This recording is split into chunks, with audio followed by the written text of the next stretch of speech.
Hello friends, welcome to SSC coaching centre. दोस्तों, आज मैं आपके लिए रेलगाड़ी वाले सवाल लेकर के आया हूं जो कि बहुत इंपॉर्टेंट है। चलिए स्टार्ट करते हैं। पहला सवाल, एक रेलगाड़ी ए से बी तक 60 किलोमीटर पर घंटे की चाल से जाती है। देखो, ए से बी तक कोई दूरी है और कितने की चाल से जा रही है? 60 किलोमीटर प्रति घंटे की चाल से जा रही है। ठीक है, जाती है। और बी से ए तक, पहले तो हम ए से बी तक गए थे, अब बी से ए तक आ रहे हैं वापस लौट के, तो हम 40 की चाल से आ रहे हैं। 40 किलोमीटर प्रति घंटा चाल से वापस आती है। इस यात्रा के दौरान रेलगाड़ी की औसत चाल क्या है? औसत चाल का हमें फॉर्मूला पता होना चाहिए। औसत चाल, अब देखना फॉर्मूला कैसे काम करता है। एक ही दूरी थी, इसको हमने दो बार तय किया, एक बार गए और एक बार वापस आए, तो दो आ गया। जो पहले वाली चाल है वो एक्स और जो बाद वाली चाल है वो वाई, तो इंटू एक्स इंटू वाई। ठीक है, बटे में क्या कर देते हैं, दोनों चाल को जोड़ देते हैं, एक्स प्लस वाई। ठीक है, अब देखो 2 इंटू एक्स आपका 60 है, वाई आपका 40 है, बटे में एक्स और वाई दोनों को जोड़ देंगे तो 60 और 40 मिलके 100 हो जाएगा। जीरो से दो जीरो ये कट जाएंगे, दो छिक्के 12 और 12 चौको 48, तो 48 किलोमीटर प्रति घंटा की चाल हो जाएगी, जो कि हमें सी ऑप्शन में दिया गया। क्लियर है ना सभी को प्रश्न? अब ये जो औसत चाल का फॉर्मूला था, जब एक ही चाल को दो बार तय किया, अब एक ही चाल को अगर 3 बार तय करते हैं तो फॉर्मूला क्या होता है, नोट कर लेना। औसत चाल बराबर 3XYZ बटे में XY YZ XZ। ठीक है, ये फॉर्मूला होता है जब 3 बार चाल को किया जाता है। ठीक है, चलिए अब देखते हैं अगला सवाल। अगला प्रश्न है, दो ट्रेन चंडीगढ़ के लिए दिल्ली से शाम 6 बजे और 6:30 बजे चलती हैं और उनकी चाल 60 किलोमीटर प्रति घंटा और 75 किलोमीटर प्रति घंटा है। दिल्ली से कितने किलोमीटर की दूरी पर वे दोनों ट्रेनें मिलेंगी? देखो, दिल्ली से निकली ट्रेनें चंडीगढ़ के लिए।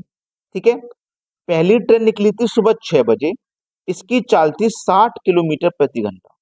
ठीक है, दूसरी ट्रेन निकली थी 6:30 बजे, इसकी चाल थी 75 किलोमीटर प्रति घंटा।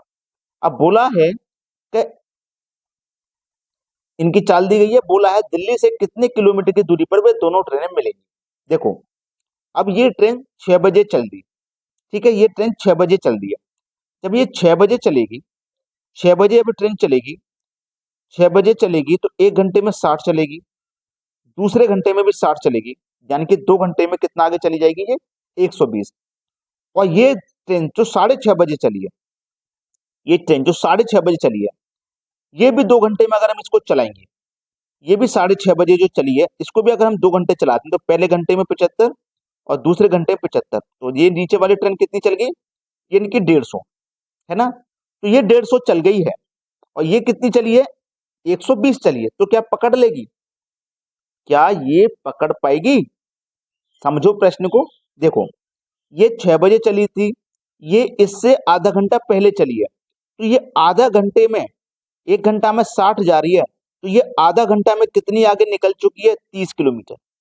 ठीक है, देखना अब समझो प्रश्न को। ये हमने चलाई 2 घंटे, ये हमने चला दी 2.5 घंटे, 1 घंटा ये, 1 घंटा ये, आधा घंटा ये, 2.5 घंटा चला दिए। और ये हमने कितने चला दी? 1 घंटा ये, 1 घंटा ये, 2 घंटे। तो समझिए प्रश्न को, जब ये 2.5 घंटा चली है, 6 के बाद में 1 घंटा चलेगी 7, फिर 8, फिर ये 8:30, यहाँ पे कब पहुंचेगी ये? 8:30 बजे। ठीक है, और ये 6:30 बजे चली है, तो 1 घंटे में 7:30 और 8:30, तो 8:30 बजे पकड़ेगी, क्योंकि दोनों की सेम दूरी बराबर हो रही है 8:30 में। ये भी कितनी चली? 8:30 पे, तो ये भी 150 चल गई, ये भी 150 चल गई। तो 150 का मतलब क्या है? 150 का मतलब क्या है? 150। बी ऑप्शन बिल्कुल सही जवाब। दिल्ली से कितने किलोमीटर की दूरी पर वे दोनों ट्रेनें मिलेंगी? 150 किलोमीटर की दूरी पर मिलेंगी। सवाल प्रश्न सभी को अच्छे से समझ में आ गया होगा। अब देखते हैं अगला सवाल। अगला प्रश्न है, एक 260 मीटर लंबी रेलगाड़ी 120 मीटर लंबे पुल से 19 सेकंड में गुजर जाती है। ट्रेन की गति क्या है? गति मतलब चाल पूछा है, तो चाल बराबर फॉर्मूला होता है चाल बराबर दूरी बट्टे समय, ये फॉर्मूला होता है। अब देखना यहाँ पे हमारे पास जो दूरी है वो मीटर में है, समय सेकंड में है, तो चाल किस में निकलेगी, मीटर पर सेकंड में। और हमसे पूछे किलोमीटर प्रति घंटा में, तो हम बाद में चेंज कर लेंगे, मीटर पर सेकंड में निकाल के फिर किलोमीटर पर घंटे में चेंज कर लेंगे। ठीक है, चलिए चाल निकालते हैं। पहले जितनी भी दूरी है सभी को ऐड कर लो, 260 और 120 380 हो जाएगा। समय हमारे पास 19 सेकंड का, 19 दूनी 38 और 1 जीरो, तो 20 मीटर प्रति सेकंड हमारे पास चाल आ गई। लेकिन हमें तो किलोमीटर पर घंटे में बतानी है, तो किलोमीटर पर घंटे में क्या करेंगे, इस 20 का मल्टीप्लाई कर देंगे 18/5, तो 5 चौको 20, 18 चौको 72, तो 72 किलोमीटर प्रति घंटा। देखो किस ऑप्शन में, सी ऑप्शन में, बिल्कुल सही जवाब। बहुत से बच्चे क्या करते हैं कि जब हमें मीटर में दिया गया है और आंसर सेकंड में है तो हमारी चाल मीटर पर सेकंड में निकलेगी, और ऑप्शन में नहीं है तो हम इसे नोट पे नन ऑफ दिस पे क्लिक कर देते हैं, यानी कि इसको हम आंसर कर देते हैं, जो कि गलत है। ठीक है, चलिए अब देखते हैं अगला सवाल। अगला सवाल है, एक ट्रेन 40 किलोमीटर पर घंटे की चाल से चलती है, एक आदमी 25 किलोमीटर पर घंटे की चाल से समान दिशा में ट्रेन के समांतर चल रहा है। यदि ट्रेन 48 सेकंड में उस आदमी को पार करती है तो ट्रेन की लंबाई क्या है। लंबाई मतलब दूरी पूछी है, और दूरी बराबर फॉर्मूला होता है चाल गुने समय, यही तो फॉर्मूला होता है। अब हमारे पास देखो चाल दी गई है, हमारे पास चाल है, चाल कितनी की भैया, 40 किलोमीटर पर घंटे की चाल से चल रही है। ठीक है, अब इसको क्या करोगे आप, देखो इसको क्या करोगे, हमारे पास जो चाल है वो 40 किलोमीटर पर घंटे, एक ट्रेन 40 किलोमीटर पर घंटे की चाल से चलती है, आदमी चल रहा है 25 की चाल से, एक ही दिशा में जा रहे हैं, एक ही दिशा में जा रहे हैं, तो ट्रेन 48 सेकंड में उस आदमी को पार कर रही है, 48 सेकंड में। ठीक है, तो चलिए यहाँ पे समझते हैं प्रश्न को। दूरी बराबर चाल गुने समय, दूरी बराबर चाल गुने समय। अब यहाँ पे जो चाल थी ना वो किलोमीटर पर घंटे में थी, समय सेकंड में था, तो इसको हमें चेंज करना पड़ेगा, तो किलोमीटर से मीटर पर सेकंड में से चेंज करना पड़ेगा, और ट्रेन की जो दूरी है वो भी मीटर में है, तो इसको हमें चेंज करना पड़ेगा सबसे पहले। ठीक है, ध्यान रखना, सबसे पहले चेंज करना पड़ेगा। एक ही दिशा में चलते हैं तो क्या करते हैं, चालों का अंतर, एक ही दिशा में, ट्रेन भी इसी दिशा में है, आदमी भी इसी दिशा में जा रहा है, इनकी चाल का कर लो अंतर, 40 और 25 का अंतर आ जाएगा 15। ठीक है, इसको हम मीटर पर सेकंड में चेंज करेंगे तो 5/18 से मल्टीप्लाई करेंगे। ठीक है, इनटू 48 से मल्टीप्लाई कर दो। ठीक है, अब सवाल यहीं पे इसको आंसर में ले आइए, देखिए इसको हम कटा लेंगे, 3 छिंग 18, 3 पंजे 15, 6 48, और ये 5 बचे 25, 25 का गुना करो 8 से, तो 25 अट्ठे कितना होता है भैया 200, 25 अट्ठे होता है 200, तो हमारे पास जो सही जवाब हो जाएगा वो 200, यानी कि डी ऑप्शन बिल्कुल सही है। तो हमारे पास जो दूरी है, जो ट्रेन की जो दूरी है, ट्रेन की जो लंबाई है वो 200 मीटर निकल के आ जाएगी। सवाल खत्म हो गया, यहाँ पे हमें इसे करने की जरूरत नहीं थी, क्योंकि हमें क्या करना था, किलोमीटर से मीटर पर सेकंड में चेंज करना था, तो हमने कर लिया और हमारा आंसर आ गया। अब देखते हैं अगला सवाल।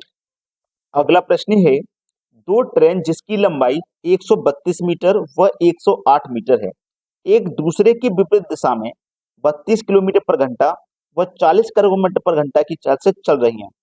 जिस क्षण से परस्पर मिलती हैं उस क्षण से वे एक दूसरे को पार कर लेंगी। देखो याद रखना, जब एक ही दिशा में गाड़ियां जाती हैं तो उनकी चालों को हम क्या करते हैं, अंतर, और एक इधर से आए एक उसके सामने से आए तो उसकी चालों को हम क्या करते हैं, प्लस करते हैं। ठीक है, याद करना। अब ये क्या है, विपरीत दिशा में से, विपरीत का मतलब एक इधर से जा रही है तो एक इधर से जा रही है। ठीक है, एक दूसरे को पार कर लेंगे। ठीक है, चलिए हमसे पूछा है समय, किस क्षण से, क्षण का मतलब समय, तो समय बराबर दूरी बट्टे चाल, दूरी बट्टे चाल होता है समय बराबर। चलिए समय हमको निकालना है, आसानी से निकल के आ जाएगा। सबसे पहले सबसे जरूरी बात कि आपके पास देखो ये मीटर में है और ये किलोमीटर में, तो किलोमीटर से पहले इसको मीटर में चेंज कर लो। ठीक है, तो चाल बराबर क्या होता है, दूरी बट्टे समय, तो जितनी भी दूरी है ना उसको ऐड कर लो। अब पहले यहाँ पे जो चाल है ना इसको मीटर पर सेकंड में चेंज कर लो। ठीक है, 32 और 40 72 हो जाए, एक ही दिशा में है ना, ये आमने सामने से आ रही है, विपरीत दिशाओं से आ रही है तो प्लस करते हैं, अब इसको हमें छोटी यूनिट में चेंज करना है, मीटर पर सेकंड में, तो 5/18 से मल्टीप्लाई कर देंगे। 18 चौक 72, 4 पंजे 20, तो 20 मीटर पर सेकंड इसकी चाल हो जाएगी। तो दूरी हमारे पास कितनी है, 132 की ये हो गई, 108 की ये हो गई, मिला के 240। चाल हो गई हमारे पास 20 की, 0 से कटेगा 0 और 2 से कटेगा 24, 12 समय लगेगा 12 सेकंड का। सी ऑप्शन बिल्कुल सही है। अब देखेंगे अगला सवाल। अगला सवाल है, एक रेलगाड़ी बिना रुके एक निश्चित दूरी को 90 किलोमीटर पर घंटे की औसत चाल से तय करती है, लेकिन विराम के साथ रेलगाड़ी की चाल 72 किलोमीटर प्रति घंटा हो जाती है, तो वह 1 घंटे में कितने मिनट रुकेगी। देखो, उसकी चाल 90 की है, 90 किलोमीटर प्रति आवर, एक निश्चित दूरी, एक रेलगाड़ी बिना रुके एक निश्चित दूरी को 90 किलोमीटर प्रति औसत की चाल से तय करती है। बिना रुके, जब बिल्कुल भी नहीं रुकेगी तो 90 की चाल से तय कर लेगी। लेकिन उसने बोला है कि विराम के साथ रेलगाड़ी की चाल, विराम के साथ का मतलब है रुक रुक के, तो 72 की चाल से तय करेगी, 72 किलोमीटर प्रति घंटा। तो दोनों का अंतर करो भाई, 90 में से 72 को घटा दो, कितना आ जाएगा 18। इस 18 को, जो पहले वाली चाल थी ना 90, इससे डिवाइड कर दो। 18 कम 18, 18 पंजे 90, यानी कि 1/5 घंटा, 1/5 घंटे। ठीक है, अब 1/5 निकल के आया, घंटा कितना, 1 घंटे में 60 मिनट होती है, तो 60 से मल्टीप्लाई कर दो, 5 से कटा दो 60 को, 12 मिनट। ये आपके सवाल का बिल्कुल सही जवाब है, 12 मिनट। किस ऑप्शन में दिया गया है 12 मिनट, सी ऑप्शन में। अगर वीडियो पसंद आया है तो लाइक नहीं किया ना, लाइक कर दो सभी बच्चे, और वीडियो को शेयर भी कर दीजिए। ठीक है दोस्तों, धन्यवाद।